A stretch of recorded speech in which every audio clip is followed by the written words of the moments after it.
So what did we do today? Change the world.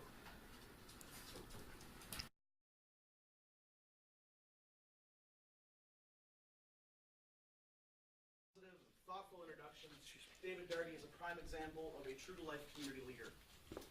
And I am flattered and honored to have one of my strongest supporters back in front of all of you again nearly 4 years after the first introduction he gave me, March 2010 at the St. Lawrence College, when I took a chance and announced my intentions to run for council. Here we are. One more time for old time's sake, I don't even know what else to say but thank you. Thank you, Brockville, for giving me a chance, bearing with me as I've learned, forgiving me for my shortcomings thus far, and allowing me the incredible privilege of representing you for the better part of the last 4 years of my life. So it should come as no surprise, especially considering this fine introduction I just received and the signs and the pins, that the worst kept secret of 2014 is that tonight I officially announced my candidacy for re-election for Brockville City Council this week.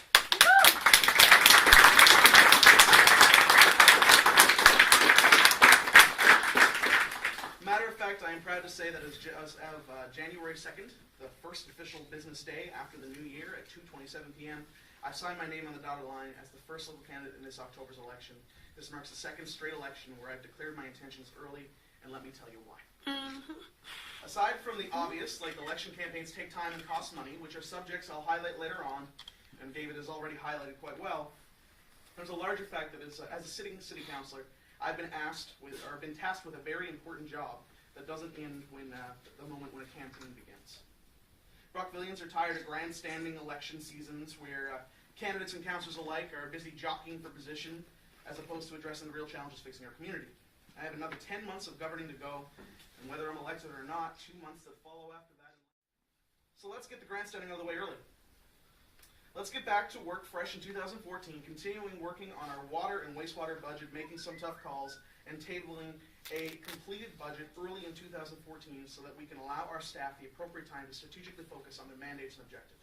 Make no mistake, there is more to good governance than rubber stamping a budget season. I can proudly say I believe that this council has improved by streamlining the process starting earlier, passing a calendar year in budget in principle in April 2011 versus passing a similar budget in December for the following year, allows for efficiencies in our departmental planning process. It's definitely an improvement. It makes practical sense, and I'm proud to be a small part of that success. Good governance also means taking chances, flushing out real debate, not being afraid to make a mistake. And I can assure you folks, I have made many mistakes. Please remember, at 26, I walk a tightrope between being a young man still learning to be an adult and a counselor still learning to wear a tie. This year has seen some trials and tribulations for me, aside from surviving a short-lived engagement, purchasing 2 cars in 1 calendar year because of technical problems, and trying to sort out my personal life while also hunting for full-time, meaningful work outside of council. There have been times this year where the world felt heavy, and my mistakes playing on repeat in my head, and sometimes they still do. 2 nights ago, I cracked open a fortune cookie that said, "All preparation you've done will finally be paying off." Just last week, I sat on a job interview, number 20, where they asked me what my biggest accomplishment has been in my life, and my answer was simple. It wasn't elections, it wasn't romance, it wasn't rock music or interviewing Justin Trudeau or Rick Mercer. It was surviving. For those that don't know, there are 3 of us in my household. It takes 3 of us to pay the bills and get through another car insurance payment and another grocery shop. And holidays take months of preparation. Right now in this province, there are 158,000 households in the affordable housing waiting list. Households of upstart youth, single mothers and fathers, full family units, and vulnerable senior populations that are only 1 paycheck away from not being able to pay their rent this month. We live in a country where 1 in 7 children lives in poverty. By United Counties, where the average cost of food has increased, and our local newspaper reported that as of August last year, we had 23 new families utilizing food bank services, with 816 adults and 447 children among them. There is no doubt that those numbers are standard and maybe even light for this time of year. The need for better paying jobs, more opportunities to work, and investment in our community has never been more important. Affordable housing is not a basic municipal issue. On the flip side, many would argue that investment in affordable housing is a provincial or national problem, but they're only half right. I'm proud to say that Brockville joined 101 other municipalities across Canada in calling on our federal government to implement a legislated national housing strategy. This is a motion that I was proud to table. And though it is only a simple piece of advocacy on its own, with 100 other populations, both urban and rural, it is the beginning of something bigger than a paper motion.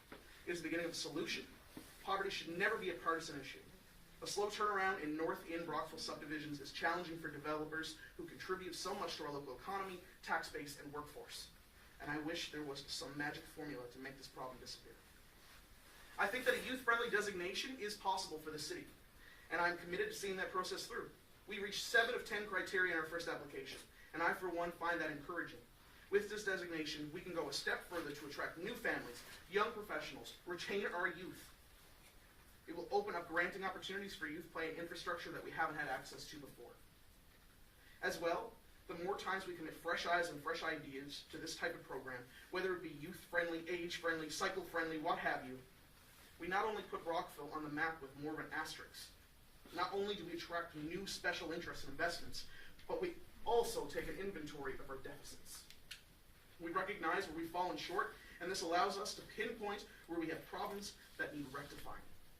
In terms of job creation, we need to start going back to basics. Our downtown continues to anchor quality businesses, but we must go out of our way to remind investors, entrepreneurs, and employers that we are open for business. And with rail access, historical significance, 401 placement on the Montreal-Windsor corridor, international border crossings within our grasp, this is a great city to raise a family, and a great city to build a business. We just need to make sure that the right people are aware of all that we have to offer. We need to encourage growth in our manufacturing and service industry, but the future of our job market is young professionals, commuter traffic, and niche market services that other communities like Collingwood and Merrickville have attracted so effectively to their advantage. And we are on the right track. It's just a slow process. Take, for instance, the beautiful location that we are standing in and enjoying tonight. Take a look around. It's a stunning, stunning tapestry in here. And a place where I've been able to say I've hosted events here in the past. I've recited poetry here. I've listened to musical performances, and it's a place that I would encourage everyone to take an opportunity to look around while here. This art gallery is a simple concept, but with it comes an experience. It adds greatly to our downtown by bringing with it culture, warmth, and something fresh, and it is up to us to support businesses like this one and help to make them sustainable. And that is why, first, I want to thank the owners of From Here to Infinity for deciding to invest in our community, move from Merrickville to Brockville, and bring something beautiful to our fair city. And thank you for agreeing to host us here tonight.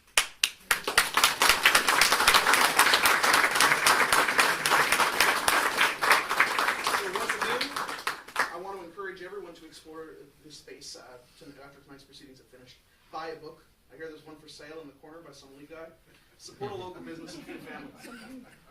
And speaking of the arts committee and the arts community, here are some fast facts for you. Let's talk cultural economy in financial terms. Did you know that the Stormont, Dundas, and Glengarry CFDC Community Development Corporation allotted $100,000 over 2 years to develop an arts council and cultural plan capacity, on top of provincial grants that were attained provincially to work on these initiatives through the Community Prosperity Fund, equaling an additional $150,000 plus to establish a position. That's between $250,000 and $300,000 generated equity in one position, which could have a cascading effect on our community. That could be a local job and money injected into our economy. Brockville is one of the few remaining cities without a cultural plan. A dedicated group of volunteers, which I am proud to count myself as one of them, are working on a culture plan for the city right now. And I, for one, am happy to take part. This is good for our community. And aside from just the initial pieces of the puzzle, a culture plan would open up additional funding streams to enhance our arts and culture infrastructure and capacity. Our arts community means so much to us here.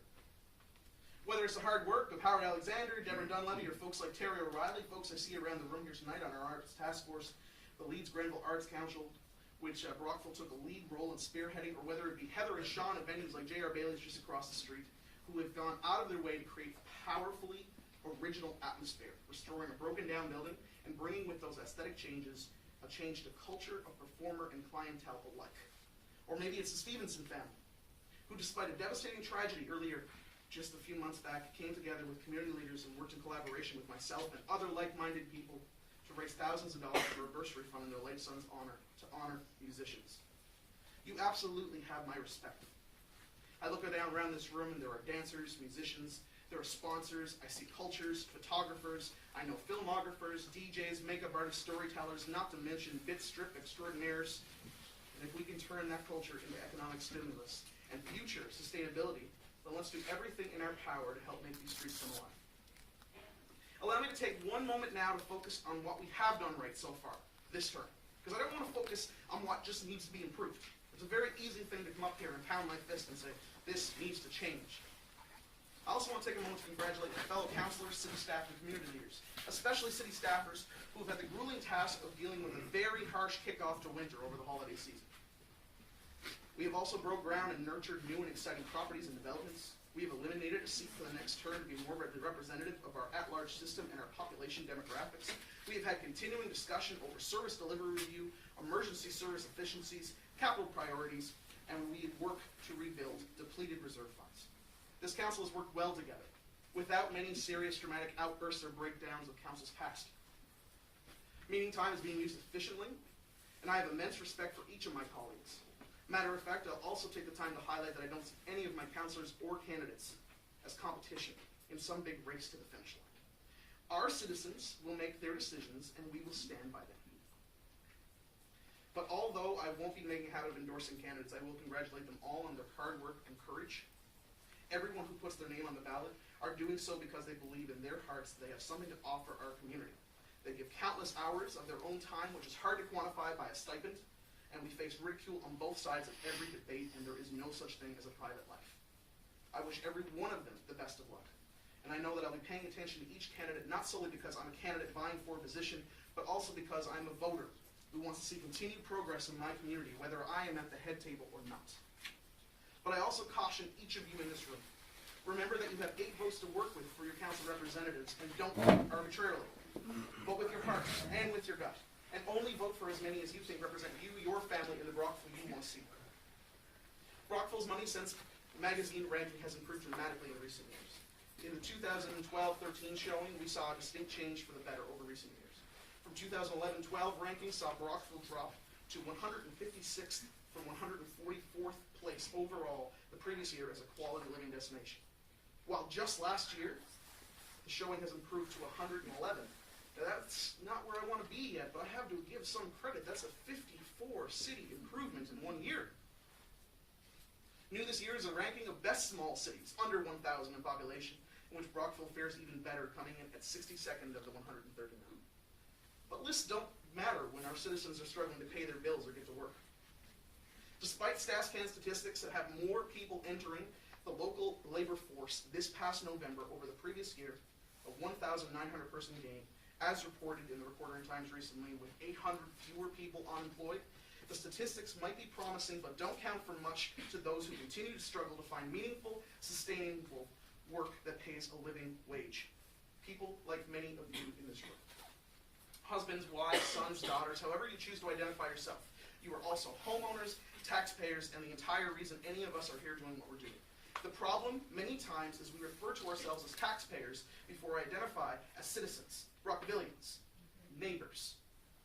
When did we stop being included based on our individualism, our creativity, and our strength and what we bring to a community, and instead become statistics based on tax brackets? If there is one thing I can say this term, is that you don't have to abandon your socially conscious values to attain a healthy bottom line.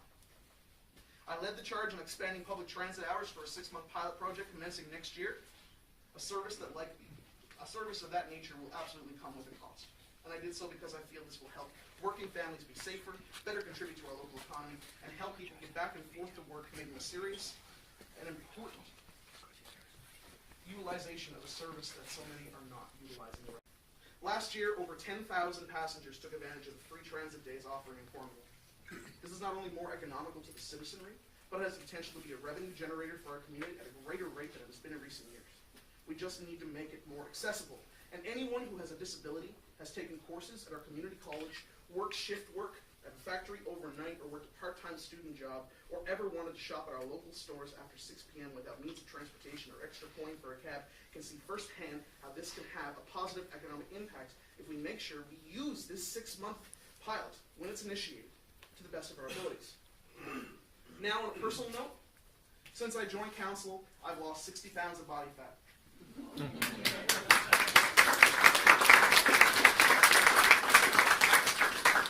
That said, I won't tell you how many sleepless nights I've had either, but I worked on Barack Obama's re-election campaign in North Carolina.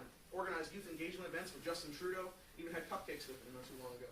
I have hosted an original community access television show which has featured the likes of Mr. Trudeau, Bob Ray, Premier Kathleen Wynne, Romeo Saganash, Senators Grant Mitchell, Romeo Dallaire, ONDP leader Andrew Horvath, Joe Coe-Martin, our own Bob Brunsman, Steve Clark, and Bill Brown, and you can guarantee that I lobbied each of them about affordable housing.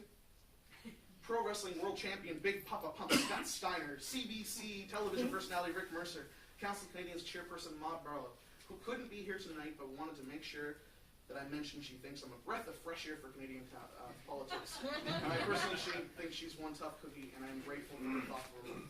I have walked in women's shoes for Noble House. I have read poetry for Nell's Poetry Nights right here. I have had my makeup done on television, my fortune told, my ions cleansed. Check out Mid Wellness for all your cleansing needs. I have spoken about the creative economy at Queen's University, been punched by a self-defense instructor on television as well, who is here in the room. I will not make eye contact with him for the rest of the night. Thank you. I have driven all night to give keynote addresses at Brantford's Youth Action Day. I have arm wrestled for charity with Bob FM personality Jameson Bridle, who also faced me one-on-one in a dance-off in a parking lot to promote the local Dancing with the Stars event, of which I won. I have led Team Rockville Strong's November team for 3 years, thrown opening pitches at Special Olympics softball tournaments, picketed outside of Rockville General Hospital as an activist when I heard that hospital beds were at risk of being lost. I have harvested food alongside Tim Ross at the Tim Cap Berry Farm that would feed families in need. I sold myself as a bachelor for charity, and together with a slew of other fundraising events, we built a playground, and not just any playground, but a damn impressive playground that has made some children very, very happy.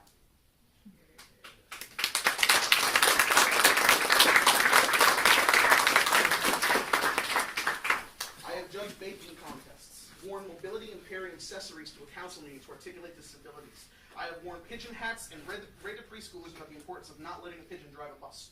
I have done Zumba, and Westminster students, I did it right beside them, and they're in much better shape than I am.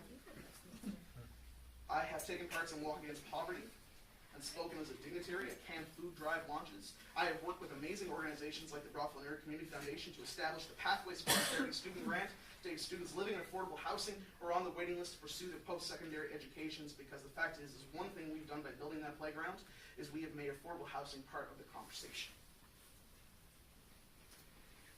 I have worked with striking personal support workers, hosted roundtable discussions, published books, co-hosted multicultural festivals. I helped to organize annual charity walks that brought hundreds of people to the local mall in an effort to support local vendors, and rocked out with my drummer in the back of a pickup truck as part of the annual Santa Claus parade. I'm in love with a beautiful girl, and I am now a dog owner for the first time in my life.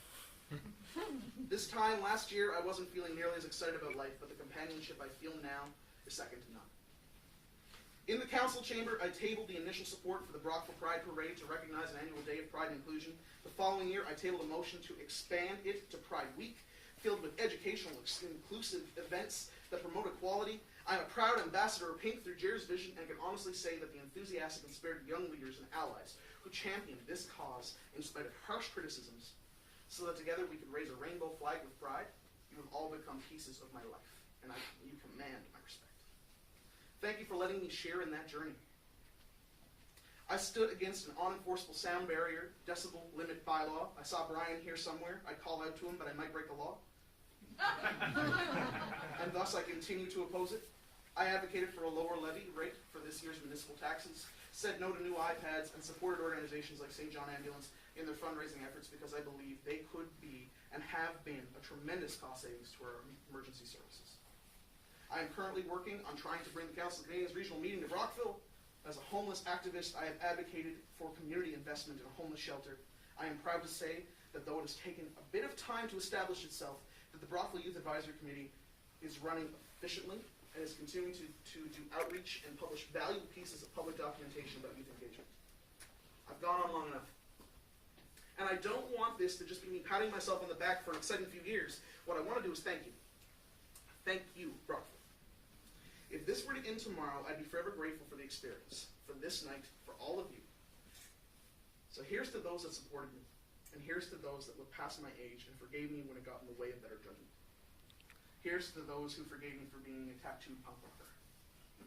Here's to those that inspired me, and here's to those that challenged me, continue to challenge me, and make my hair that much more gray every single day.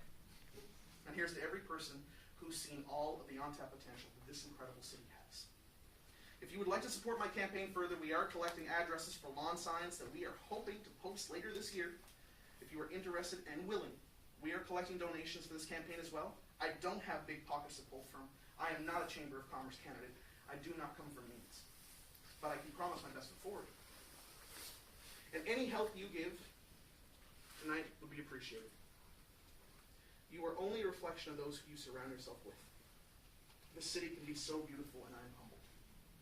And I thank you from the very bottom of my heart. I couldn't have done it without you. Be sure to sign the guest book. Be sure to enjoy everything that this place has to offer. Stroll our downtown on the walk back to your cars tonight. And if you'll excuse me, I'm well over my time limit, and there's a lot more work to be done.